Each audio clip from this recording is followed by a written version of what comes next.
Hello बच्चों, हम आपके सामने जो न्यूज़ लेके आए हैं वो है डीएलएड बीएसटीसी का रिपोर्टिंग डॉक्यूमेंट्स क्या क्या लेके जाने हैं। उसके आप दस्तावेज इसमें साथ में देखें अभ्यर्थी को जो साथ में लेकर जाने हैं। एक तो संस्थान से प्राप्त आवेदन पत्र लेना है। दूसरा है pre D El Ed BSTC आवेदन पत्र व आवेदक द्वारा घोषणा पत्र, जो उसने आवेदन किया था फॉर्म भरते समय उसका आवेदन पत्र और उसके साथ जो घोषणा पत्र होता है वो लेना है। उसके साथ ये 3,000 रुपये रजिस्ट्रेशन शुल्क की रसीद लगेगी, उसकी ओरिजिनल और फोटो कॉपी साथ में लेके जाना है। उसके बाद है 13,555 रुपये का बैंक चालान लेना है, एक तो ओरिजिनल और एक उसकी कॉपी। 5वें नंबर पे आता है प्री डीएलएड प्रवेश परीक्षा का परिणाम, जो रिजल्ट आया है आपका, प्री डीएलएड पास किया है आपने, उसका परिणाम की मार्कशीट इसमें लेके जानी है। उसके बाद है डीएलएड संस्थान अलॉटमेंट लेटर, जो संस्थान आपको अलॉटमेंट हुआ है, जो कॉलेज अलॉटमेंट हुआ है उसका लेटर आपको साथ में लेना है। उसके साथ ही 4 पासपोर्ट साइज फ़ोटो लेने हैं और 10th की मार्कशीट प्रमाण पत्र सहित 10th की मार्कशीट और 10th का प्रमाण पत्र।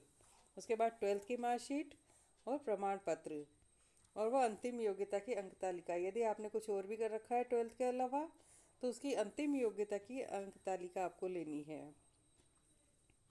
राजस्थान बोर्ड के अलावा किसी अन्य बोर्ड से सेकेंडरी परीक्षा उत्तीर्ण की हो तो उसका माध्यमिक शिक्षा बोर्ड राजस्थान अजमेर द्वारा समकक्षता की मान्यता हेतु समकक्षता प्रमाण पत्र, ठीक है।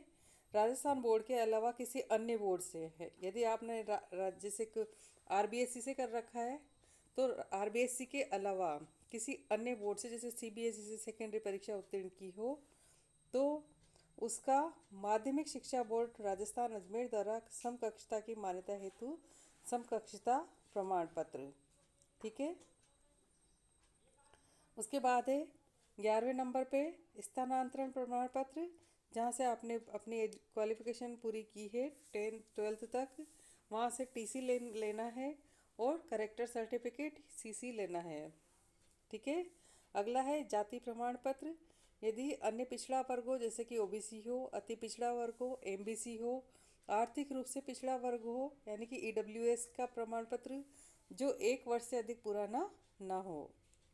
1 वर्ष से पुराना होने पर नॉन क्रीमी लेयर का शपथ पत्र देय होगा, जो अधिकतम 3 वर्ष तक मान्य होगा। माइनॉरिटी है तो उसका भी प्रमाण पत्र यहाँ पर होगा। इसके अलावा आपको लेना है मूल निवासी प्रमाण पत्र, बीपीएल कार्ड, श्रमिक कार्ड, डिवोर्सी पेपर, यदि ये सब हो तो। यदि आप बीपीएल में हैं तो बीपीएल कार्ड लेना है, श्रमिक में आते हैं तो श्रमिक कार्ड लेना है, यदि कोई तलाकशुदा महिला है तो उसका डिवोर्सी पेपर होना चाहिए, परित्यक्ता यानी कि पुनर्विवाह नहीं करने तक का शपथ पत्र होना चाहिए, यदि कोई विधवा हो तो पति की मृत्यु का प्रमाण पत्र या पुनर्विवाह नहीं करने का शपथ पत्र होना चाहिए, और विवाह का प्रमाण पत्र विवाहित होने पर, यदि विवाहित है और तो मैरिज सर्टिफिकेट भी होगा। उसके बाद है भूतपूर्व सैनिक के आश्रित प्रमाण पत्र, यदि किसी के भूतपूर्व सैनिक के आश्रित है तो उसका भी प्रमाण पत्र होना जरूरी है। शारीरिक दिव्यांगता, यदि कोई विकलांग है तो उसकी विकलांगता कितने प्रतिशत है इसका भी सर्टिफिकेट होना आवश्यक है। टाडा माडा सहरिया प्रमाण पत्र, यदि टाडा माडा या सहरिया में आते हैं तो उसका भी सर्टिफिकेट होना आवश्यक है। उसके बाद है आय प्रमाण पत्र, 6 माह से पुराना नहीं हो, 1 पेज वाला हो, है ना। यदि किसी का आय प्रमाण पत्र बनेगा जो 6 महीने से पुराना नहीं होना चाहिए। आधार कार्ड चाहिए, बैंक अकाउंट पासबुक की कॉपी एवं जन आधार कार्ड, है ना। बैंक अकाउंट जहाँ जिस जिस बैंक में बैंक अकाउंट खुला हुआ है वो उस पासबुक की आगे की जहाँ पे बैंक अकाउंट नंबर लिखे रहते हैं, पूरी डिटेल या आईएफएससी कोड वगैरह सब लिखे रहते हैं, उस वाले पेज की कॉपी लगेगी, और जन आधार कार्ड।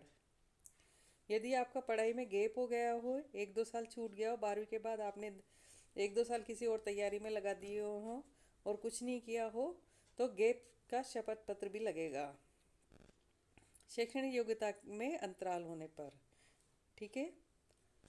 उसके बाद है स्वहस्तलेख में लिखित शपथ पत्र। प्लेन पेपर पे स्वयं का लिखा हुआ एक शपथ पत्र होना चाहिए। इसके बाद है एक फाइल, एक फोल्डर, 2 लिफाफे, 4 डाक टिकट, 10-10 रुपये वाले, यानी कि 40 रुपये के डाक टिकट हो। एक तो फाइल हो, एक फोल्डर, 2 लिफाफे और 4 डाक टिकट। जो डाक टिकट होने चाहिए वो 10-10 रुपये वाले 4 होने चाहिए। उसके बाद हम जो बताते हैं कि उक्त दस्तावेजों की ओरिजिनल प्रति एवं सभी की सत्यापित प्रतिलिपि, फोटोकॉपी स्वहस्ताक्षर युक्त व्यवस्थित क्रम में फाइल लॉक फाइल में लगाकर जमा कराएं। तो क्या क्या चीज़ें चाहिए इसके लिए?